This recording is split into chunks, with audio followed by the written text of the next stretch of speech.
Hey guys, Paul Argueta here. Thanks for visiting our channel.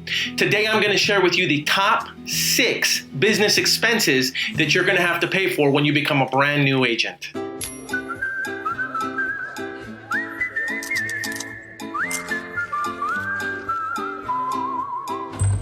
So what I've learned after having coached and employed hundreds of real estate agents in my real estate brokerage is that agents, while still entrepreneurs, don't operate with the same entrepreneurial mindset. In other words, a traditional business owner understands that they're going to have to invest thousands, if not hundreds of thousands, or potentially millions of dollars in their business before they even see a dollar of profit.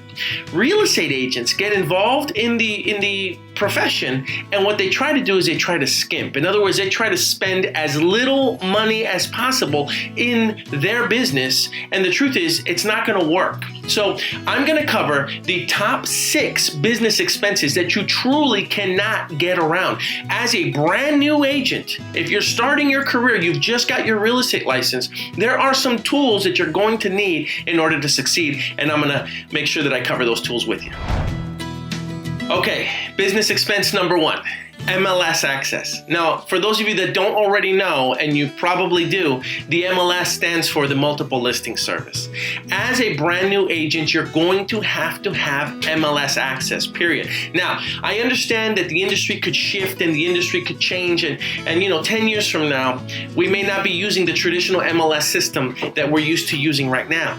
But you're going to have to join the board of realtors so that you can have MLS Access, so that you could upload your listings, and so that you can see all the listings that are currently active on the market. Now, understand that some boards aren't going to reciprocate. And so what that means is that you may not see all of the listings that are out there. Now, I realize that there are things, for instance, in California, like the Carrots multiple listing service, which allows us to share information, but there are still some boards that don't reciprocate. So just get used to the idea that, number 1, you're going to have to pay for MLS Access. You can't get around this. Now, I've seen newer agents, and what they'll try to do is they will go and they'll share their passwords or they'll share their user ID. Understand that that is a violation and you can't do that. So just make sure you nip this in the bud. You go down to your local board of realtors and you join the MLS board as well, so that you have MLS Access. You'll thank me later. Tip number 2, you're going to have to get a SUPRA Key.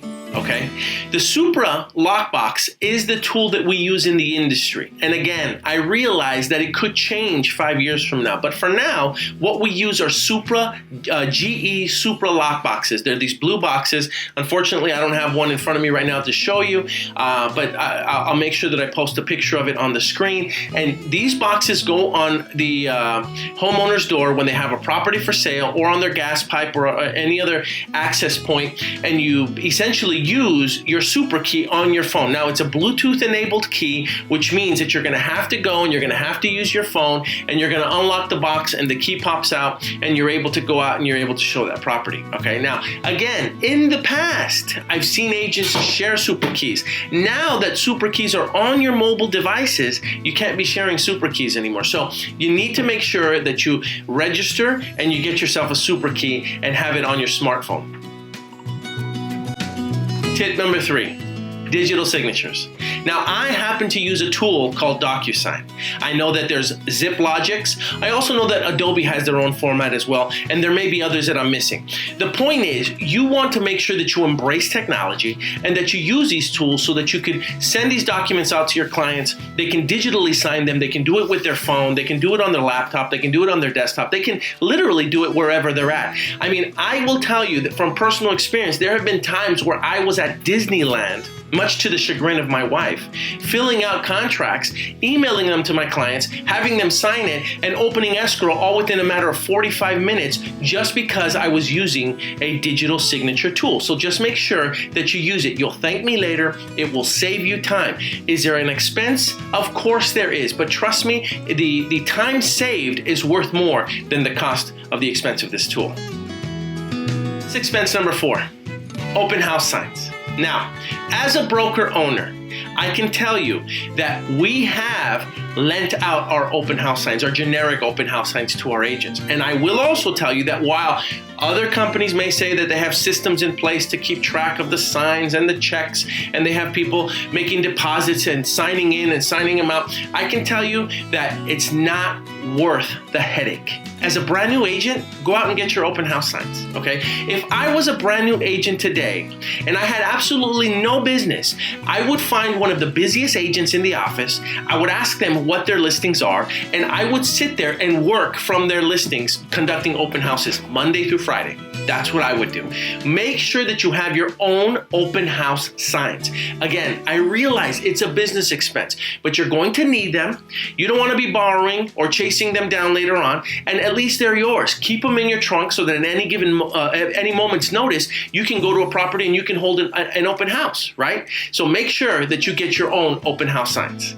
This expense number 5, a website with IDX service. Okay, now, listen. I do trainings on search engine optimization and on digital marketing and on marketing yourself on the web. And I know that there are going to be some people that are going to tell you just use a template website. It's so much easier. You pay a flat fee, you pay a initiation fee, and then you've got it. The truth is, most of those sites are never going to be found on the internet. Okay, I'm going to suggest that you get your own site, get your own domain, get your own self-hosting, and then get a WordPress site and make sure that it has IDX. That's what I'm going to suggest. Now, again, I'm a bit biased, but I've gotten pretty good at learning search engine optimization. Okay, you cannot get around this. And the truth is, where do buyers go and look for real estate these days? They go to the internet, right? You know that, and I know that. So you need to make sure that you have a good presence within your local community. And I know that some people are going to say, well, you know what? I don't really need a website. I went out there and I've created a Facebook business page. I've gone out there and I have my Zillow profile page. And while those things are great, understand that I'm going to suggest that you never build a business on someone else's platform.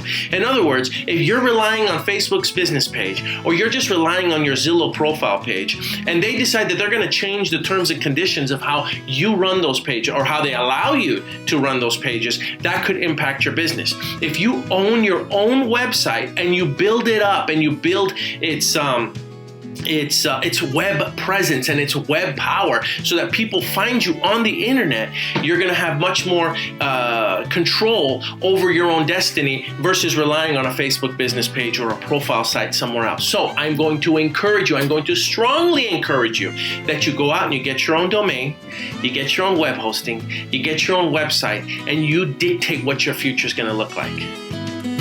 All right. Business expense number 6. I'm going to throw in a bonus, okay? Here is an additional business expense that most people overlook, but you need. And I'm going to talk about continuing education. And I'm not talking about continuing education to make sure that your license stays active. I'm not talking about CEs.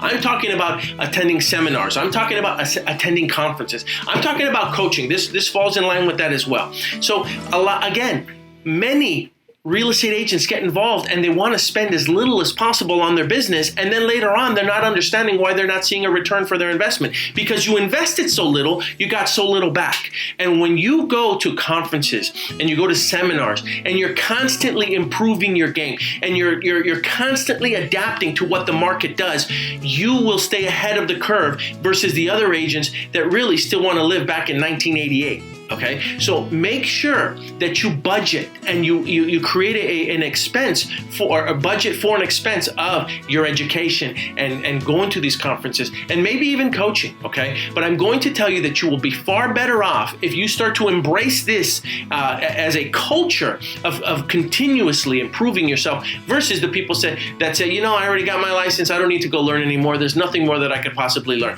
You don't be so naive to think that the market won't don't change on you. In my career, I have seen the market shift at least 3 times on me already. And each time I've had to adapt. I've had to learn how to shift from a buyer's market to a seller's market to the REO market, back to a hot seller's market, back to the internet. And I've made adjustments. And I couldn't have made those adjustments personally had I not gone to any conferences, had I not learned about how to handle what was happening in the shift. So keep your ear to the street, find out when these events are taking place, and make sure that you participate on a regular basis.